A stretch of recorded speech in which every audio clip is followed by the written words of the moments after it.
Disclaimer. So, my first video on unpopular K-pop opinions received quite a lot of attention in such a short while, holy crap, and due to popular demand I decided to make a second video, because I am unoriginal and have more unpopular opinions I wanted to share with the world. Again, don't come at me in the comments section, because these are my opinions, and you're allowed to either agree or disagree with them.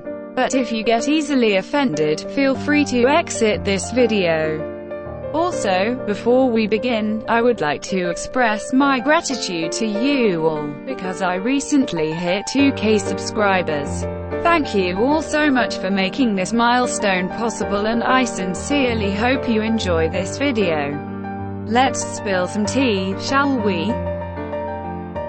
Okay, to start off, this might not be an unpopular opinion, but I felt it was high time for someone to mention this. As a baby, I respect Bang Young-guk so much. He is such a great leader, rapper and songwriter. He's such a warm, big-hearted person who gives so much to the needy and is constantly striving to help change K-pop and better the youth. He led B.A.P through so much shit, their company calls him a B.A.P would have probably disbanded without him. And then I found out how depressed and suicidal he was, but he kept on a smile for fan. And now he has mental issues again, and it breaks my heart because such a great person doesn't deserve that. Please love Bang Young-guk because he deserves the world. I have been waiting for Luna to debut for a long time now. They have been teasing and teasing. It is really too much. Now my expectations are beyond the roof. It doesn't help that the fans also hyped them to the max to the point where it got very forceful. So much unnecessary teasing to the point where it got annoying. They look like pretty girls and I hope they do well in the future. I might warm up to them again, but for now I am put off and uninterested. I am still so devastated JBJ disbanded. I wish they were a permanent group. They had such perfect chemistry and seemed like they genuinely loved their fans and each other. Hopefully they will still collaborate with each other however possible in the future. Stage presence is about interpreting the song and expressing it in your own way while still being in sync with the other members. It means interacting with the audience, not just sticking rigidly to choreography. I'm no an expert on this matter, so take this opinion with a grain of salt. But I feel like Red Velvet lacks stage presence to some extent. However, despite this, Red Velvet is undeniably one of the best third-generation girl groups. They have quality music, nice level of talent, great visuals and great diversity. They should work on their stage presence and energy more and they'll be killer. It makes me really sad when people say things like, 17 should have fewer members, or, I like 17 but they'd be better if they didn't have members X, Y and Z, because I believe what really sets 17 apart is their synchronicity and power as a group. They've been working hard for their whole careers to become a cohesive team, and I think they've totally achieved that. They dance with one heart and work together like a family. Every member helps and contributes in the creation of an album and everyone has a special role in the group. So, I wish everyone could love all 13 members of 17 equally. Okay, buckle up, cause this is going to be a long one. EXO has a really great vocal line and BTS has a really great rap line. The latter is attributable to the fact that BTS has focused on rapping and dancing rather than singing. But BTS's vocal line have improved a lot over the years. However, I really don't have to say much about EXO's vocals. Their vocals are really outstanding and powerful, and well developed.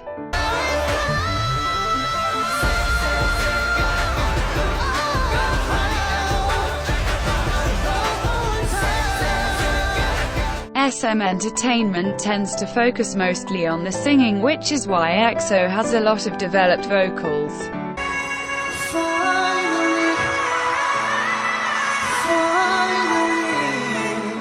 Whereas in terms of rap line, BTS clearly is superior to EXO.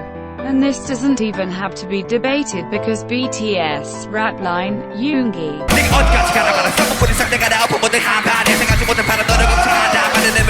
Hoseo.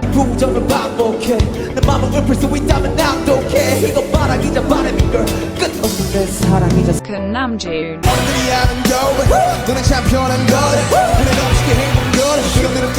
Are plucked from underground rap groups. All can display emotion and coolness while rapping, and it's clear that everything shines in this area. It's no wonder they've completely transcended the original idol rapper image.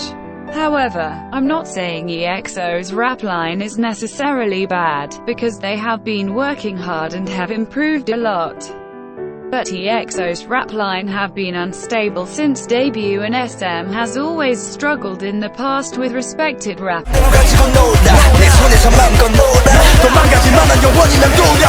Hence why BTS clearly excels in the rapping department.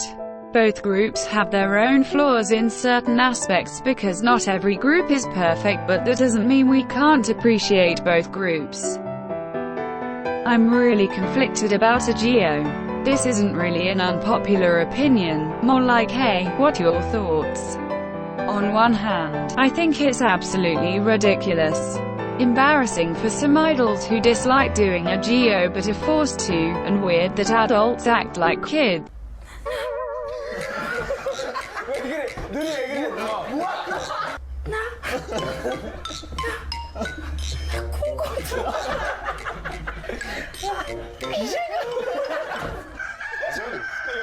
준이야, 제대로 하면 나 그래 한 대 맞아요 그냥. 시작. 저를 잘해야 된다. 정말 잘 것처럼. 시작. 네, 해보겠습니다. 네.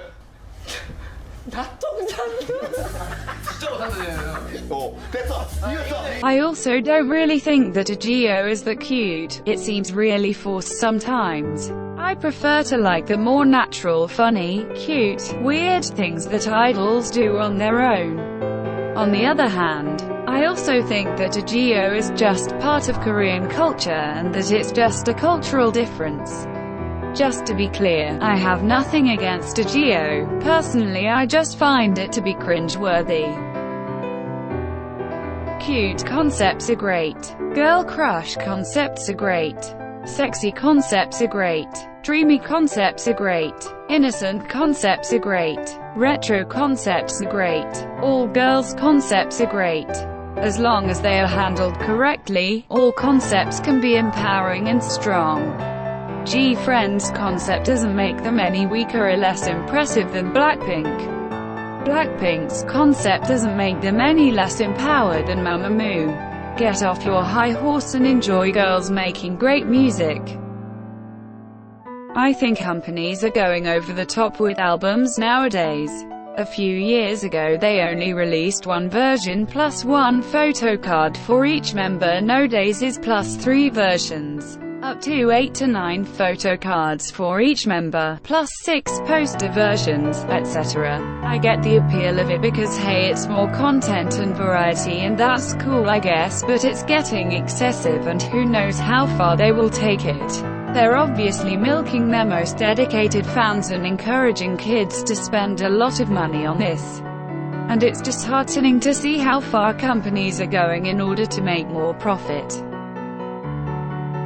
Winner was one of my favorite groups up until Taehyun left back when they were still releasing masterpieces like Baby Baby and Sentimental. I used to like them for their more mature concept, but this whole tropical theme stuff they've released lately has been off-putting for me.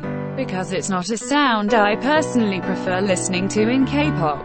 Their songs have since become pretty generic with the exception of Fool. JJ Project Verse 2 was better than anything GOT7 have put out in a long time and gave me a glimmer of hope that keeps me clinging to GOT7. I prefer Chen's vocals over Baekhyun's. Chen hits high notes so effortlessly and his vocal ability never ceases to amaze me.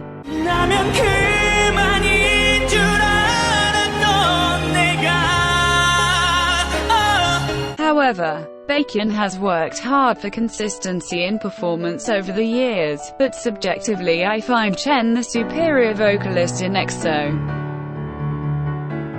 K-pop fandom drama is so incredibly toxic. Please don't feel bad about distancing yourself from any hater discussions or anything.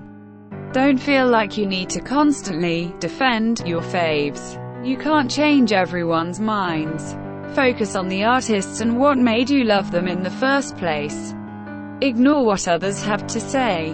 Enjoy the music and being a fan on your own terms. Realizing this has made me enjoy K-pop a lot more.